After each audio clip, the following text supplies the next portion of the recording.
এরপর তিনি বলছেন only someone naive will fail to understand that he was soliciting India's help in the coming election. তিনি বলছেন যে only someone naive, যে হলো নাইব মানে নাদান বাচ্চা, will fail সে ব্যর্থ হবে to understand, অর্থাৎ একদম নাদান বাচ্চা যদি না হয় তাহলে সবাই বুঝতে পারবে। only someone naive will fail, নাইব হলে সে ব্যর্থ হবে to understand বুঝতে, that he was soliciting, soliciting মানে হচ্ছে অনুরোধ করা, তবে এটার ইংলিশ মিনিংটা বেশ প্রখরভাবেই কিন্তু বাজে। আমরা একটু দেখি, এখানে দেখুন soliciting মানে দিচ্ছে Cambridge dictionary the act of offering to have sex for money, অর্থাৎ টাকার বিনিময়ে সেক্স করার একটা অফার দেয়া।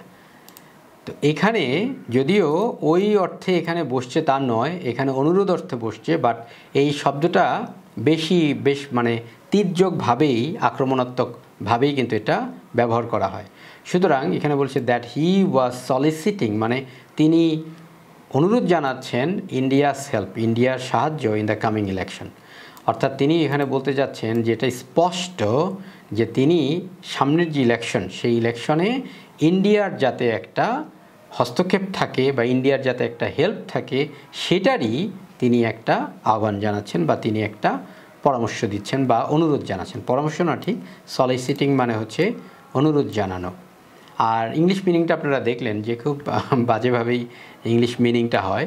তো যাই হোক, ওইভাবে করে না ধরলেও এইখানে যেটা হয় সেটা হলো যে তাকে ইন্ডিয়াকে অনুরোধ জানানো হচ্ছে খুবই মানে বিনয়ের সাথে বা খুবই মানে নতজানু হয়ে বিনয়ের সাথে আপনার অনুরোধ জানানো হচ্ছে। এরপর বলছেন his plea implies that he lost all confidence that Sheikh Hasina can win the coming election on her own. বলছে যে হিজ প্লি মানে হচ্ছে খুবই বিনয়ের সাথে অনুরোধ জানানো। চলুন আমরা দেখি, এখানে দেখতে পাচ্ছেন প্লি মানে হচ্ছে an urgent and emotional request, মানে খুব দ্রুত এবং খুব ইমোশনাল একটা রিকোয়েস্ট।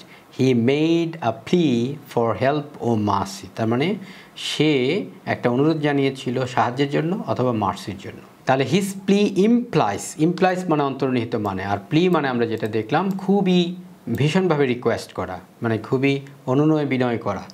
ইমপ্লাইজ মানে অন্তর্নিহিত মানে দ্যাট হি লস্ট তিনি হারিয়েছেন অল কনফিডেন্স তার সমস্ত কনফিডেন্স হারিয়েছেন, that Sheikh Hasina can win Sheikh Hasina জিততে পারেন দ্য কামিং ইলেকশন অর্থাৎ যে ইলেকশনটা আসছে অন হার ওন।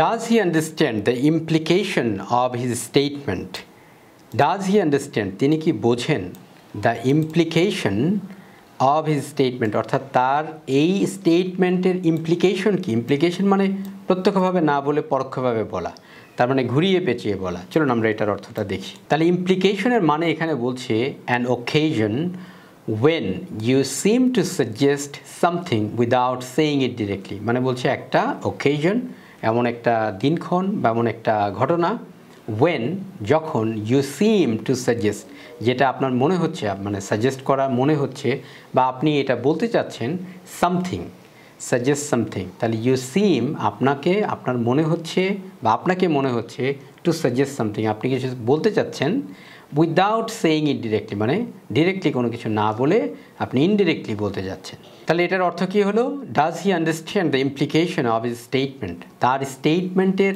মানে ইন্টারনাল মানে কি, এটার অন্তর্নিহিত মানে কি, আসলে তিনি ঘুরিয়ে পিছিয়ে কী বলতে চাচ্ছেন, তিনি কি বোঝেন যে এটার মানেটা আসলে কী দাঁড়ায়। What reply will he give if critics say that now it is known how the coming election will play out, অর্থাৎ হোয়াট রিপ্লাই কী রিপ্লাই উইল হি গিভ তিনি দিবেন, ইফ যদি ক্রিটিক্স মানে সমালোচকরা সেই যদি সমালোচকরা বলেন that now it is known এখন এটা সবার জানা বা সবাই এখন এটা জানে, how the coming election will play out অর্থাৎ কামিং যে ইলেকশনটা সেটা কী করে হবে সেটা সবাই জানে। তাহলে প্লে আউট মানে কি, চলুন প্লে আউট মানেটা আমরা দেখি। তাহলে প্লে সামথিং আউট এটার মানে হচ্ছে two pretend that an imaginary situation or event is really happening, অর্থাৎ একটি কাল্পনিক যেটা বিষয় একটা situation or event is really happening সেটা এখন ঘটছে এমনই ভান করা। অর্থাৎ প্লে আউট শব্দটা দিয়ে এখানে তিনি যেটা বোঝাতে যাচ্ছেন সেটা হলো সরকারের বিরুদ্ধে কারো যদি অভিযোগ থাকে যে নির্বাচন স্বচ্ছ হয় নাই, তাহলে এখন তারা এটা বলতে পারবেন যে ওই কল্পনাপ্রসূত কথাগুলো তারা এখন বাস্তবে বলতে পারবেন, কারণ তার এই স্টেটমেন্টের মাধ্যমে এটাই প্রমাণিত হয় যে সামনের নির্বাচনটা আসলে ফেয়ার হবে না। Moment's comment yesterday reveals the subservient mindset of our foreign minister, and it is not the first time who has caused humiliation to our people and has cast serious doubt on the authenticity of our electoral process. বড় বাক্য আমরা একটু ভেঙে ভেঙে পড়ি। তাহলে moments comment অর্থাৎ মোমেন্টের যে মন্তব্য ইয়েস্টারডে গতকাল, রিভিলস সেটা প্রকাশ করে দ্য সাবসার্ভিয়েন্ট মানে হচ্ছে নিজের না অন্যের যে মনোভাব সেটাকে বাস্তবায়ন করা। চলুন আমরা একটু দেখি এটার অর্থটা। তাহলে সাবসার্ভিয়েন্টের অর্থ দিচ্ছে willing to do what other people want, অর্থাৎ অন্য মানুষ কী করতে চায় সেই জিনিসটা করতে ইচ্ছুক। ওর considering your wishes as less important than those of other people, অর্থাৎ আপনার যে সিদ্ধান্ত তার থেকে বরং অন্যের সিদ্ধান্তটাই আপনি বেশি মূল্যায়ন করছেন। Considering your wishes as less important, আপনার যে ইচ্ছা সেটা হলো কম important than those of other people, অন্য পিপলদের। তাহলে এখানে willing to do what other people want, অর্থাৎ অন্য মানুষরা কী করতে চায় সেটাই হলো আপনি করতে চান। তাহলে এটা এখানে বলছে যে রিভিলস দ্য সাবসার্ভিয়েন্ট মাইন্ড, অর্থাৎ অন্যদের ইচ্ছা পূরণ করাটাই যেন তাদের ইচ্ছা, মানে তাদের মাইন্ডসেট, অর্থাৎ এখানে বোঝাচ্ছে নিচুতা অব আওয়ার ফরেন মিনিস্টার, আমাদের ফরেন মিনিস্টারের। তাহলে কি বলল যে মোমেন্টস কমেন্ট ইয়েস্টারডে রিভিলস মানে প্রকাশ করা বা ফাঁস করা, দ্য সাবসার্ভিয়েন্ট মাইন্ডসেট মানে নিচু মনোদ আর কি, এখানে যে নিজের কোনো মতামত নাই বরং অন্যের যে মতামত সেই মতামতটাই বাস্তবায়ন করার জন্য তিনি willing of our foreign minister, আমাদের ফরেন মিনিস্টারের। And it is not the first time, এবং এটাই যে প্রথমবার তা কিন্তু নয়। হু হ্যাজ কজড, যিনি ঘটিয়েছেন, হিউমিলিয়েশন মানে আমাদেরকে লজ্জিত করেছেন, ছোট করেছেন এরকম, টু আওয়ার পিপল, আমাদের জনগণের প্রতি। তাহলে এটা কি বলেছে, হু হ্যাজ কজড, যিনি ঘটিয়েছেন, হিউমিলিয়েশন টু আওয়ার পিপল, আমাদের জনগণের প্রতি তিনি লজ্জা বা হীনতা নিচুতা ঘটিয়েছেন।